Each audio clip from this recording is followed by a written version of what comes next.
Our opening words today are a poem by Mary Oliver entitled Praying. It doesn't have to be the blue iris. It could be weeds in a vacant lot or a few small stones. Just pay attention. Then patch a few words together and don't try to make them elaborate. This isn't a contest, but the doorway into thanks, a silence in which another voice may speak. So we light our chalice today, and you may light a chalice at home as well, or you may try to and struggle.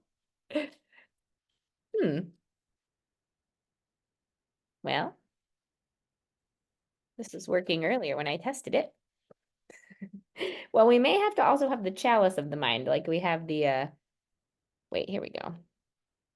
Oh, there we go, maybe. We may have to have the chalice of the mind, like we had the sound gong of the mind. But if you have a chalice with you at home, I invite you to light it, whether in your mind or in real life. We light this chalice today in thanks for every small thing of wonder and every fresh opportunity to pay attention, and for the silence of sacred spaces, and for every voice which speaks something of love and justice and beauty into the world. Here at the dawn of a new year, may we listen with an open heart, alive to the possibilities of newness and transformation. And so I invite you to sing along in your heart, or to even sing along on mute to a verse of our musical interlude, Morning Has Broken.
So, welcome to First Parish in Bedford, Zoom edition, a Unitarian Universalist congregation dedicated to furthering the spirit of liberal religion. Whoever you are, whomever you love, whether you worship one God, many gods, or no God, you are welcome here.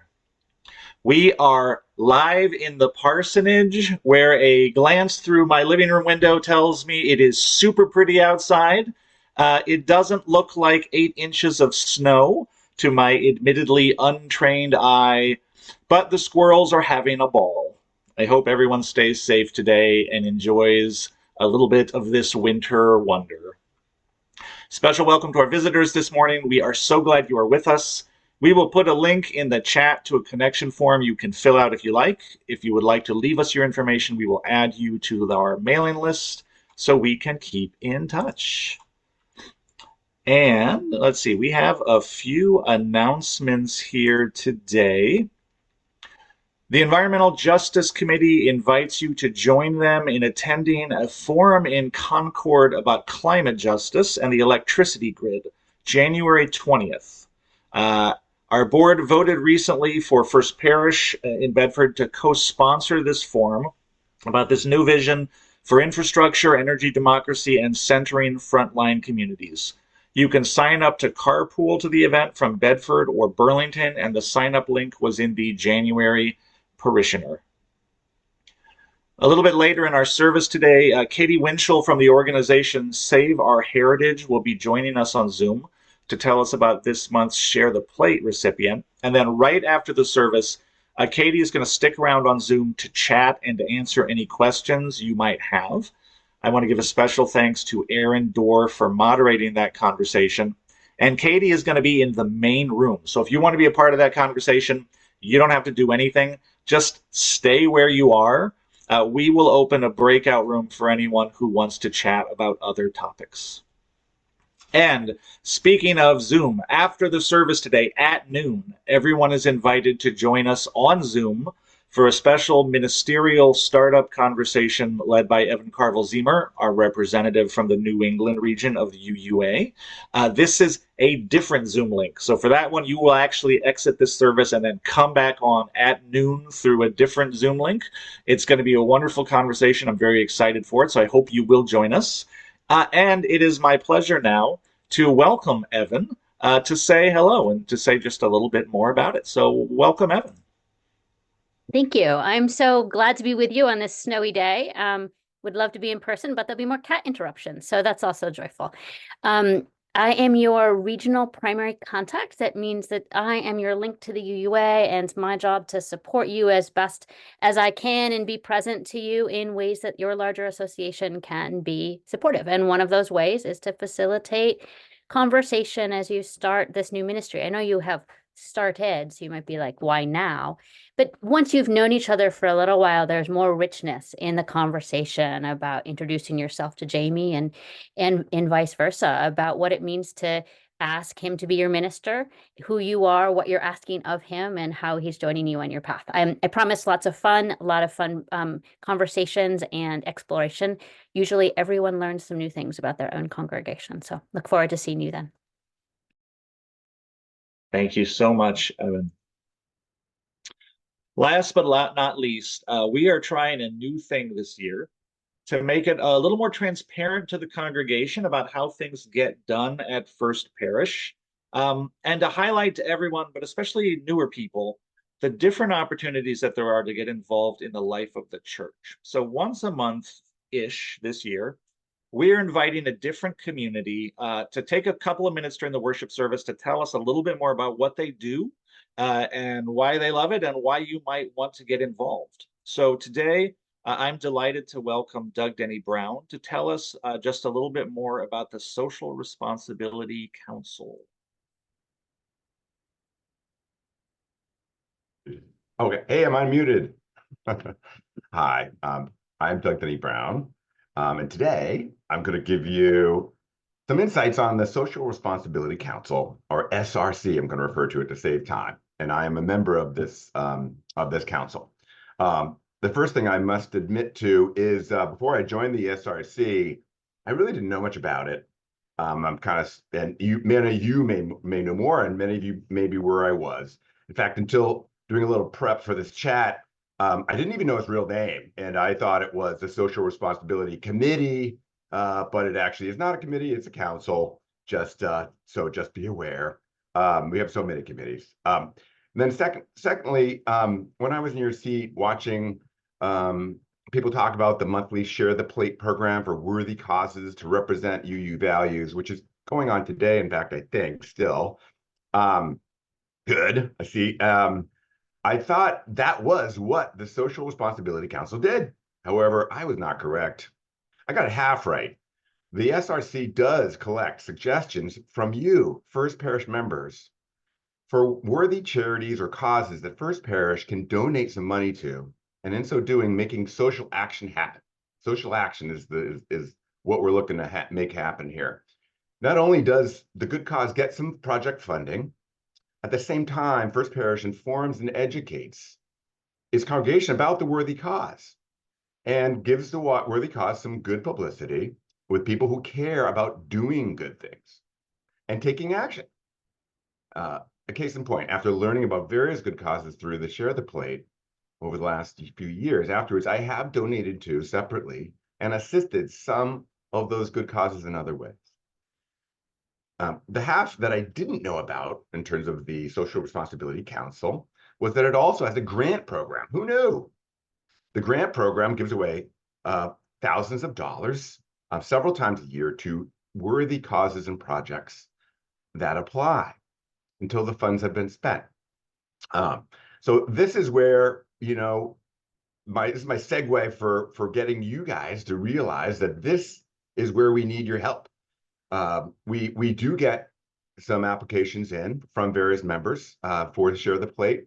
We also do it ourselves when we don't get enough, but we really want to have a wider net.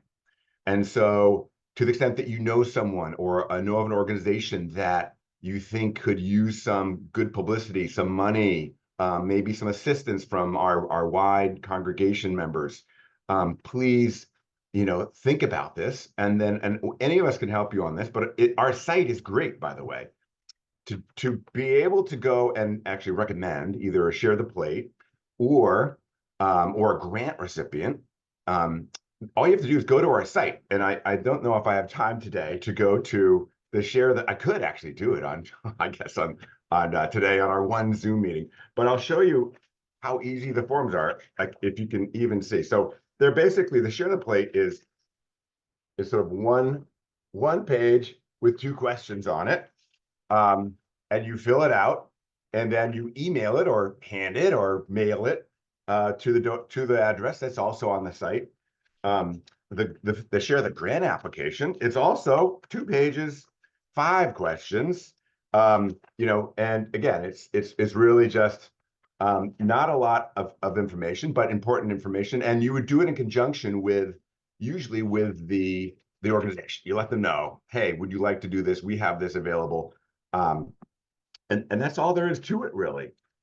And the other thing I would say is if you have any questions, Jamie and Annie are always good for all questions, but you also have 7 people on this committee. Don't necessarily look at the website for that because it's not completely up to date. But I'll tell you now who's on the committee, okay? It's Marge Heckman. She is our current chair and esteemed leader. Mariah Tomlinson-Shaw is our new co-chair and future chair. And then the rest are Heather Black, Pamela Forsman, Nat Markham, John LaFerrier, and me. And so that's it from the Social Responsibility Council. Thank you so much, Doug. Sure. Okay, so that is it for our announcements today. You may have noticed that the order of service for today's service has been placed in the chat. We're now going to share our unison affirmation, which is in your order of service. And you can say it along in the comfort of your own home. Love is the spirit of this church, and service is its law. This is our great covenant, to dwell together in peace to seek the truth in love, and to help one another. And in Spanish, el amor es el espíritu de esta iglesia y el servicio es su ley. Este es nuestro gran pacto, vivir juntos en paz, buscar la verdad en espíritu de amor y ayudarnos los unos a los otros. All right, now we have come to the time of the service that is our story for all ages. So for families and any young ones in attendance, this is a great time to gather around the device a little more closely. Our story today is called The Best Adventure Ever. One day that summer, Darius's dads built him a tree fort in the big old oak tree in the backyard. It was at least 10 feet off the ground with a wide, flat deck, wooden crates to sit on, and 4 sturdy walls. An entryway and windows were cut out of the sides, and a rope ladder ran all the way to the ground. It was the coolest tree fort the neighborhood had ever seen. That is the coolest tree fort I have ever seen, said Darius's friend Dante. That's not a tree fort, said Darius. It's a pirate ship. Go tell everyone to meet me on the pirate ship.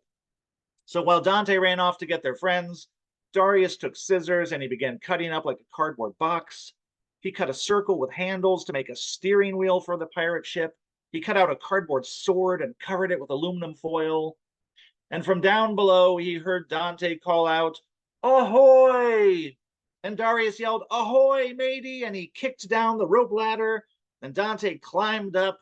He had a felt eye patch over his eye, just like a pirate, and Darius said, "That is cool." And then from down below, they heard Maria call out, "Ahoy!" And Darius yelled, "Ahoy, matey!" And he kicked down the rope ladder, and Maria climbed up. She'd fashioned aluminum foil into a hook for a hand, just like a real pirate. Darius and Dante said, "That is so cool." And from down below, they heard Melissa call out, "Ahoy!" So Darius yelled, "Ahoy, matey!" and kicked down the rope ladder. Melissa climbed up. She was covered from head to toe in black, with black boots and black gloves and a black mask. And Darius said, "What are you supposed to be?" "I'm a ninja," said Melissa. "I'm as fast as the wind and as silent as a shadow." "There are no ninjas on pirate ships," said Darius.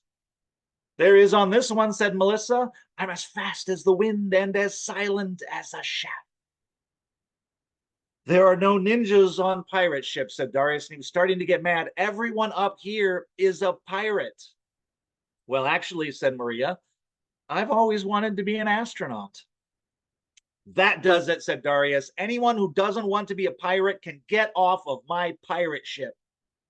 So Melissa and Maria went home, and Dante said, "Geez, you're being a grouch," and went home too.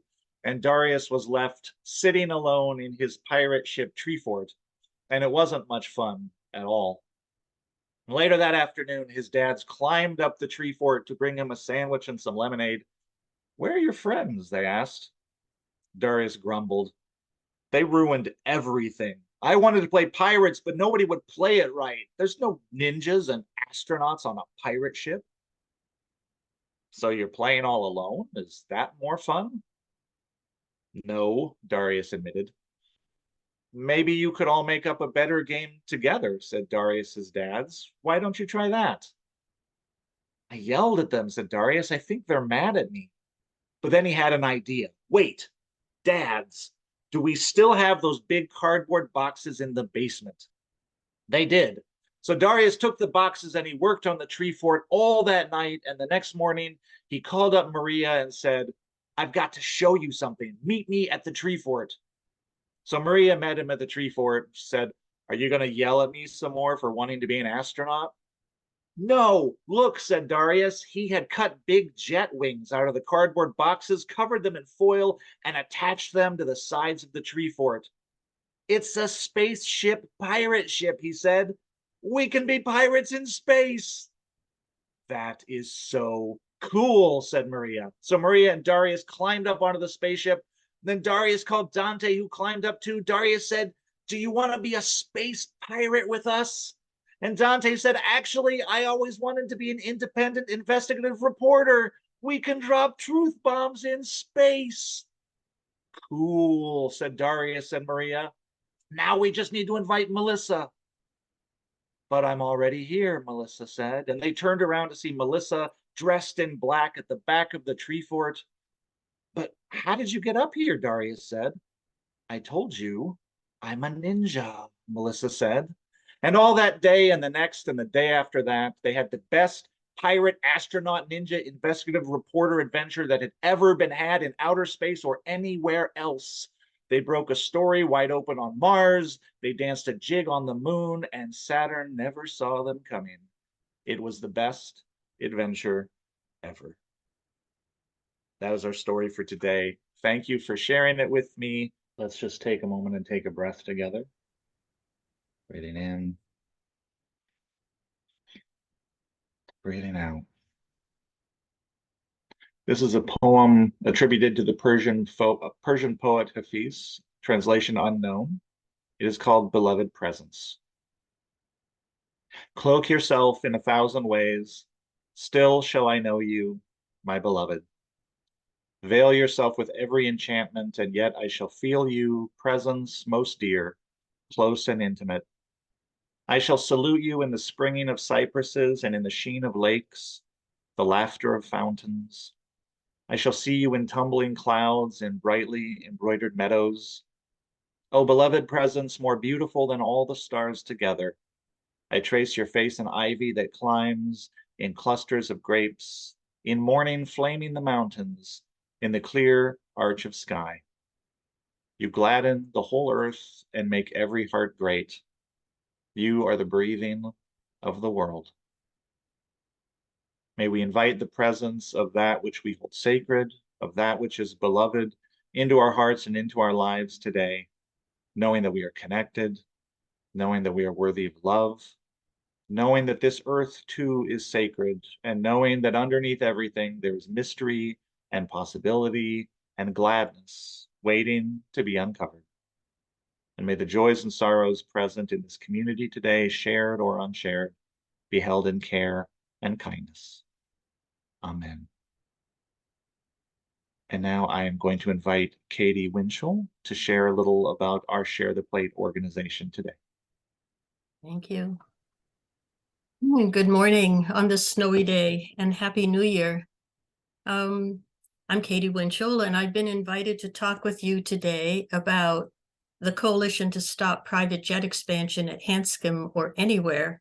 Save Our Heritage is one of the founding members of the coalition, and First Parish of Bedford is a member. Thank you for inviting me and for your support. It was a year ago last January that our communities first learned about the magnitude of the private jet expansion at Massport-owned Hanscom Field, when details of the plans were disclosed in a state environmental review process, which is still ongoing.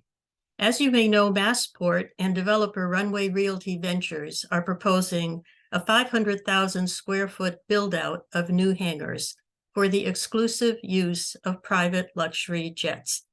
Let's be clear from the outset, these expansion plans have nothing to do with Hanscom Air Force Base, which abuts Massport's Hanscom Field, but is separate and distinct from it.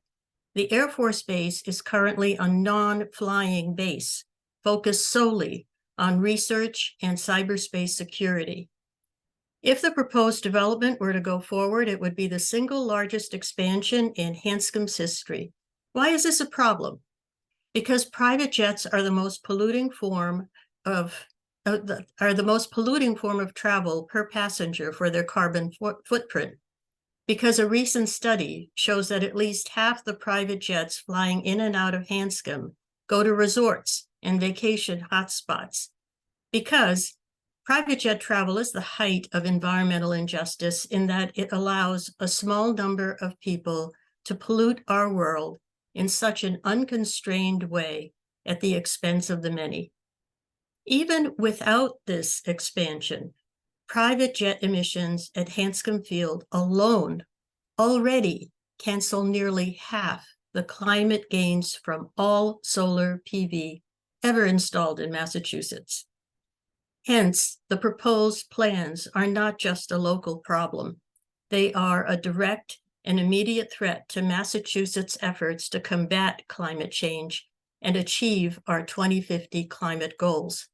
In response to this threat, 10 local groups gathered last May to form a coalition united in the belief that expanding infrastructure to serve super emitter private jet travel in the midst of a climate crisis is irresponsible and indefensible and must be stopped. Since then, over 60 organizations have joined the coalition from Boston to the Berkshires, including statewide groups such as 350 Mass, Mass Power Forward, Mothers Out Front Massachusetts, Sierra Club Massachusetts, Third Act Mass, and UU Mass Action. Together, we've gathered nearly 13,000 petition signatures urging Governor Healy to stop this reckless plan, and our efforts have been covered by major media outlets such as the Boston Globe, Boston Herald, Fortune Magazine, WGBH, and WBUR. Because Hanscom Field is the largest private jet airport in New England, what happens at Hanscom will send ripple effects throughout the region to other airports. The developers are hinting that they may be reducing their plans from 27 to 17 hangars, which Senator Mike Barrett has called, quote, the oldest political trick in the book, unquote. Whether it's 27 or 17 is irrelevant, given that UN climate scientists and our Commonwealth are urging all sectors to make drastic and immediate cuts in their existing carbon footprint. Under no scenario, including our state climate roadmap, should a private jet hangar expansion of any size be tolerated at Hanscom or anywhere.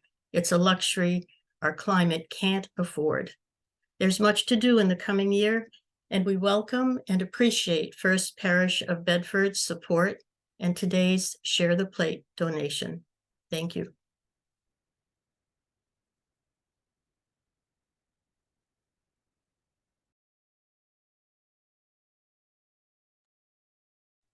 Now I believe Steve is going to play some offertory music for us. If the tech team would put a link in the chat where you can make a donation, please take this opportunity to give generously to today's Share the Plate.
Our reading this morning is Community Means Strength by Starhawk.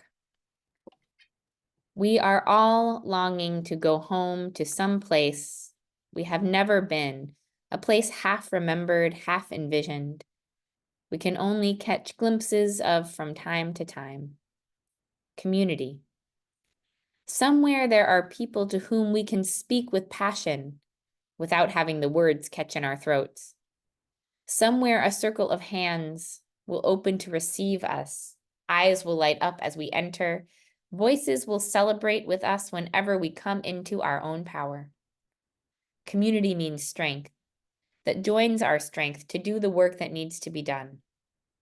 Arms to hold us when we falter. A circle of healing. A circle of friends. Some place where we can be free.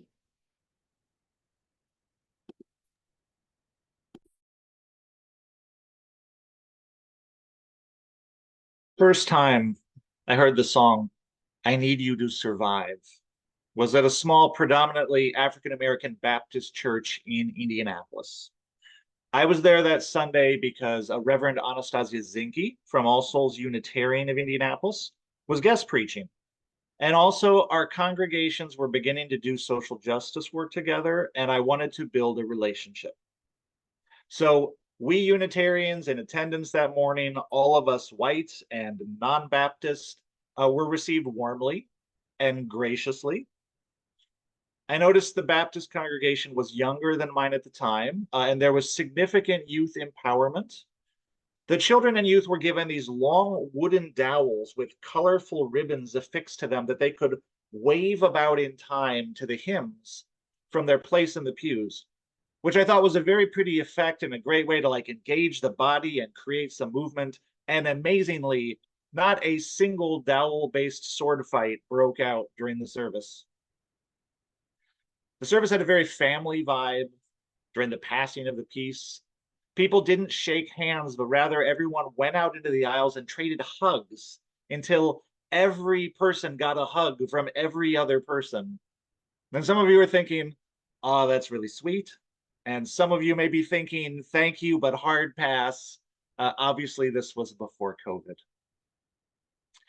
But anyway, during the service, Miss Deborah sang a song written by David Frazier, popularized by Hezekiah Walker, called I Need You to Survive. The lyrics are spare and simple. I need you, you need me. We're all a part of God's body. Stand with me, agree with me. We're all a part of God's body. It is his will that every need be supplied. You are important to me. I need you to survive. Now, whether you take the line, we are all part of God's body, literally or poetically, it expresses one of the fundamental ideas of Unitarian Universalism, reflected in our seventh UU principle, that we are all deeply connected. We are part of one unified web of creation. And Unitarian Universalist principles are premised on the idea that what harms you harms me, that the liberation of each of us is bound up with the liberation of all of us, that I cannot be free until you are free. And our vision of a world transformed by love is not complete until all people have been brought into that circle of love. We're in this together. Dr. King said, we are all caught in an inescapable network of mutuality, tied into a single garment of destiny, or as the song goes, we are all a part of God's body. And in light of our interdependence, you can interpret the line, I need you to survive, in either way. I need you for my survival, and I need that you yourself survive. In the words of Reverend Julian Soto, all of us need all of us to make it. And the lyrics continue, I pray for you, you pray for me. I love you, I need you to survive. I won't harm you with words from my mouth. I love you, I need you to survive. And that's it. Those are all of the words, 88 words, sung repeatedly throughout the song in a praise style. It is a simple, beautiful song. It has become one of my very favorite songs. And to hear it, I had to go outside of my own spiritual community because we weren't singing contemporary African American Christian praise songs in my own mostly white, mostly humanist UU congregation. There was a lot of musical and theological diversity in the congregation, but that particular well was not one that we ever went to.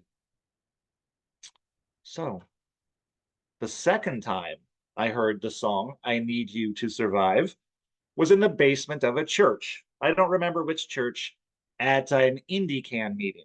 An IndyCan was an interfaith, multiracial coalition of 30-ish churches in Indianapolis that had come together in 2012 to organize for a variety of social justice causes.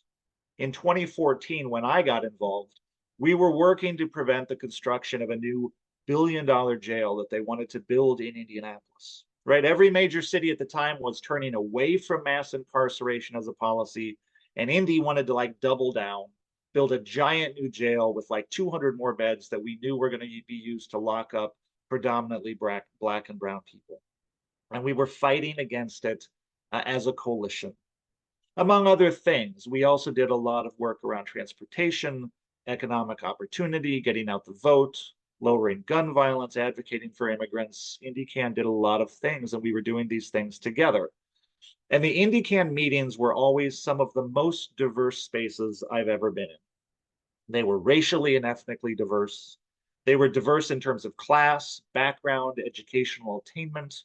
They were diverse in terms of documentation status. They were diverse in terms of gender and age. And again, there was a lot of youth empowerment. Young people were purposefully brought into the work and mentored and trained, and they had ample opportunity to share their opinions and experiences. Children were welcome and in the space, and we cared for kids as a group while we did our work. It was certainly a diverse space religiously and theologically. We were Catholics and mainline Protestants, evangelicals, Baptists and Pentecostals, Muslims, Jews, UUs, and atheists. We would often begin our meeting with a brief faith reflection led by one of the clergy in attendance. And if Miss Deborah was there, and she usually was, we would sing together, I Need You to Survive. And the song reminded us that we need each other to do the work that we cannot do alone. It reminded us that we are not divided into saviors and people who need saving, helpers and people who need helping, free people and people who need freeing. We are all in this together, working together for our collective liberation.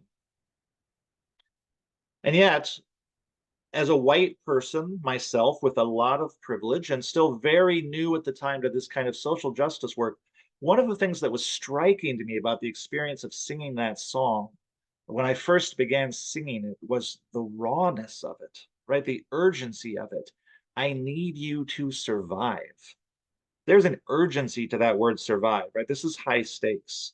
This is not like my self-actualization is tied up in your self-actualization. This is not I need you to prosper or I need you to be happy. This is I need you to survive. Literal life and death urgency to the song plea. And from my own place of privilege and safety, the first time I heard that lyric and I was singing it, I felt almost like I had to approach it metaphorically, because my own story did not seem like one of survival. Survival wasn't part of my experience, and it was hard to wrap my head around. So, without telling stories that are not mine to tell, I can say that today, 10 years later, I understand better that my own family has vulnerabilities that I did not appreciate back then. And I've also come to learn through becoming part of a more diverse community and hearing more diverse stories that my friends and my congregants, my neighbors and beloved members of my community had and have vulnerabilities that I did not always understand. And many of them face challenges and injustices on an almost daily basis that I do not face. And sometimes I am myself a part of the harm that is being done through ignorance or carelessness, or because my privilege can give me the ability to opt out of dealing with things that they cannot opt out of. And so I've learned that survive is not too strong a word at all for what we're collectively talking about when we're working for justice. And I'm only now able to understand the things that I do understand to the extent that I do because of those relationships in those diverse spaces. So this year, you may remember, Unitarian Universalists are collectively exploring some proposed new language to express the principles and purposes of the Unitarian Universalist Association, which forms the covenant that our congregations enter into when we become a part of this association. Currently, we have 7 principles and a proposed 8th. The new language proposes 7 core values, each with some additional description for context, each with an associated covenant to shape what it might mean to actually live those values out if we were to adopt them. And here at First Parish, this year, we're examining these values 1 a month through May. And then in June, at this year's General Assembly, delegates from all over the country, including from First Parish, are going to vote on whether to adopt this new language.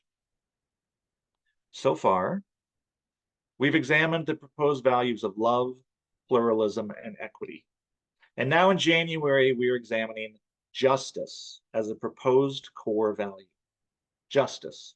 And the additional text reads, justice. We work to be diverse, multicultural, beloved communities where all thrive. Now, for me, there's no question as to whether justice is a core value of Unitarian Universalism. Right? Our first principle tells us to advocate for the inherent worth and dignity of each person. Our second principle tells us to work for justice, equity, and compassion in human relations. Our 6th principle tells us to build safe communities of freedom and opportunity. Our 7th principle reminds us again that we are all interdependent, that we need each other to survive. And then there are hundreds of years of living witness of Unitarians and Universalists and Unitarian Universalists toiling in the vineyards for justice. You will find us on the leading edge of nearly any progressive movement in American history that you could care to name. Imperfectly, to be sure, inconsistently, to be sure, but we are there. Abolitionism, feminism, children's rights, workers' rights, animal rights, environmentalism, peacemaking, religious freedom, intellectual freedom, universal education, immigration justice, LGBTQ rights, anti-racism, and on and on. We are a justice-seeking tradition. We are not, however, especially well known as a diverse or multicultural tradition. In fact, a 19th century wag once described Unitarianism as believing in the fatherhood of God, the brotherhood of man, and the neighborhood of Boston. So centered were we believed to be in a certain kind of New England culture. Now, Unitarian Universalism has come a long way since the 19th century, and we are more diverse now here at the start of the 21st century than we have ever been. But still, diversity and multiculturalism is not what we are famous for. So what might it mean then with this new proposed language to put this idea of a diverse, multicultural, beloved community at the very heart of our understanding of justice? So that phrase, diverse, multicultural, beloved community, is taken from the proposed 8th principle, the one that is calling us to build an explicitly anti-racist, anti-oppressive tradition. And the language of beloved community itself comes to us through Dr. King, who popularized a concept introduced by philosopher Josiah Royce. And according to the King Center, for Dr. King, the beloved community is the end result of a fully realized vision of justice. It is not a community without conflict. It is not a utopia, but it is the result of a commitment to nonviolence and equitable power and resource sharing. It is a conscious turning away from and an undoing of Dr. King's 3 evils of racism, poverty, and militarism, the whole grounded in an ethic of love. And the beloved community is built on King's vision of interdependence. We need each other to survive. And what Unitarian Universalism has come to understand in the modern era is that this means justice work must be done in relationship. Justice work must be done in relationship. Justice work is fundamentally about creating a certain kind of relationship, a certain kind of relatedness, as expressed in the beloved community. And so it requires relationship to be realized. Without encountering each other's diversity in relationship, we cannot understand the ways in which we need each other. We can't understand the ways in which we sometimes harm each other. We can't experience the power of each other's gifts. We can't be enriched by each other's understandings of the world. And we can't forge a true path to reconciliation when we are in conflict. Justice work without relationship inevitably becomes patronizing, controlling, infantilizing, even abusive. We come into a situation as saviors with whatever power or privilege we have to try to fix or control or rescue the other, failing to see that we all need to get free together. This is why I think it is brilliant to foreground our vision of justice with the creation of a diverse, multicultural, beloved community, because it grounds our justice work in interdependence and humility and curiosity instead of in arrogance or certitude or control.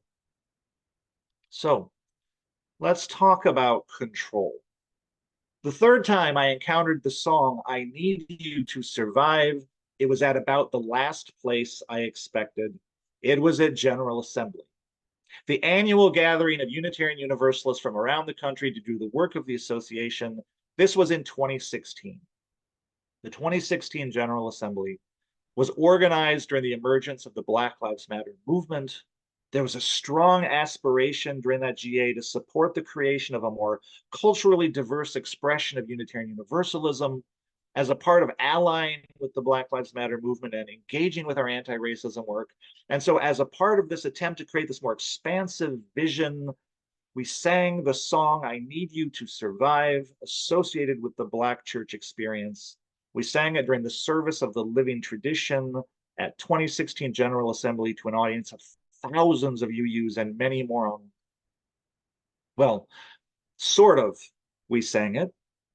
They sort of sang it, and they sort of changed it. Instead of, we're all a part of God's body, they sang, we are all a part of one body. And instead of singing, it is his will that every need be supplied, they sang, it is our will that every need be supplied. In other words, they fixed the song. They corrected the theology. It was like a humanist, UUified version of the song. And it was a lovely performance. And it was an expression that the song was both welcome and not welcome in our UU space. It was as if to say, there are no astronauts on this pirate ship. And the music director, Jen Heyman, who was African-American and was the longtime music director at All Souls in DC, shared later in an essay that this was the expectation given to her. The precondition of singing the song was that it be corrected. And as someone who was then new to Unitarian Universalism and new to her position, she did not think she had the authority to say no to this. So then, 3 days later, I heard the song I Need You to Survive a fourth time in a fourth context.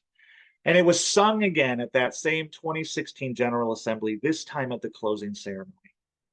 And full disclosure, I was actually listening on my phone because closing ceremony happens really late in the day and I had a plane to catch. So I was at an airport when it was sung at the end of General Assembly. And this time it was led by Dr. Glenn Thomas Rideout, who's also African American, now music director at First Universalist in Minneapolis.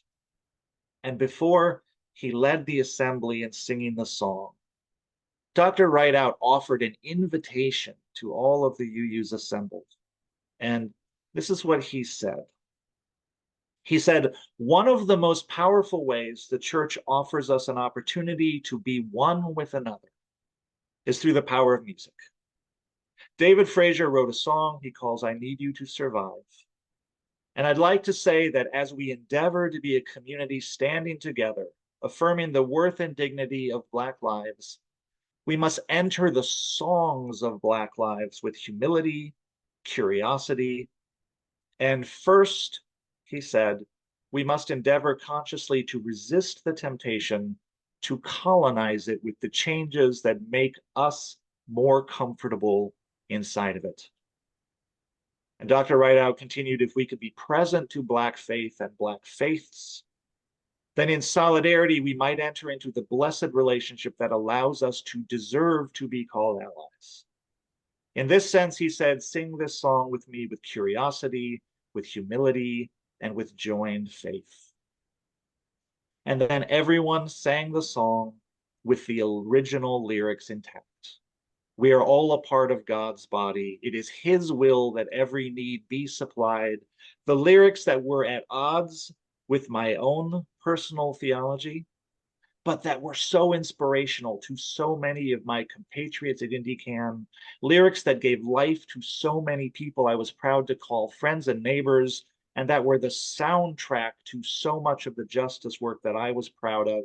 And now here, it was finally being sung by UUs in a UU context. And it was only possible because in that time and that space, a more diverse, multicultural expression of UU was being allowed to be. And in curiosity and in humility, people in that moment were relating to each other in a different way. And it did seem a little bit like they were creating the beloved community. I've heard that the song I Need You to Survive has become the unofficial anthem of the group Black Lives of Unitarian Universalism. So now it has a permanent home within our movement. And I'm sure it was not easy or comfortable for the singers of the earlier version to hear Dr. Rideout's implicit critique of their musical offering. The kind of diversity we're dreaming about, that we are aspiring to create within Unitarian Universalism, is not easy. It is not always comfortable. It can require some hard conversations about the real differences we have in how we see the world, or what we value, or what we need. It requires a lot of listening. It requires a lot of grace for the inevitable missteps and misunderstandings. And sometimes it requires letting go of control and making space for someone else's vision. It may mean the pirate ship takes a detour to Mars. But it also allows for joy and growth and real relationship. There was so much joy in that room. There were real relationships being built, the kind of relationships that foster trust and understanding, the kind of relationships where we can come to understand how much we need each other and how much we give to each other. And so with the new proposed language for our UU principles and purposes, we are invited to reflect, and you are invited to reflect on how our future as a justice-making community is tied to our ability to have those hard conversations, to encounter one another with curiosity and humility, to make space for difference, real difference, and new expressions of our faith, and to come away in the end with this commitment. You are important to me. I need you to survive. May it be so. Now, Steve is going to play our musical interlude. It's number 318 in your hymnal, We Would Be One.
Our closing words today are by Reverend Joe Cherry.